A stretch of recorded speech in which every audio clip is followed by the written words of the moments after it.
গল্প শেষ চিঠি। একটি ভালোবাসা ও বিদায়ের গল্প। রোদ্দুরটা আজ একটু বেশি ঝকঝকে। আকাশে মেঘ নেই, তবুও মনের আকাশে গুমোট একটা ভাব। অরণ্য জানালার ধারে বসে আছে। সামনে একটা পুরনো খাম, ভিতরে একটা চিঠি। 6 বছর আগের লেখা। চিঠিটা দিয়েছিল মায়া। তখন ওদের সম্পর্কটা সবে দানা বাঁধছিল। চোখে চোখে কথা বলা, আড়ালে ফোনে গভীর রাত পর্যন্ত কথা, আর কখনো হঠাৎ দেখা, সবটাই যেন সিনেমার মতো ছিল। মায়া বলত, তুই না থাকলে আমি অসম্পূর্ণ অরণ্য। আর অরণ্য হেসে বলত, তুই আমার ছায়া। যত দূরে থাকিস আলোতে এলেই তোকে দেখব।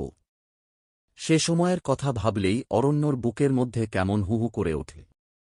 কিন্তু আজ এই রোদে বসে ও ভাবছে, ভালোবাসা কি শুধু পাওয়া না, নাকি কখনো কখনো হারিয়েও দিতে হয়। অরণ্য আর মায়ার দেখা হয়েছিল কলেজে।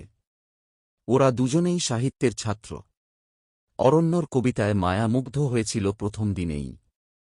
ক্লাসের এক কোণে বসে অরণ্য যখন তার নতুন লেখা পড়ে শোনাচ্ছিল, মায়ার চোখে তখন ছিল এক ধরনের আলো, যেটা শুধু মুগ্ধতার নয়, চেনা আর বোঝারও।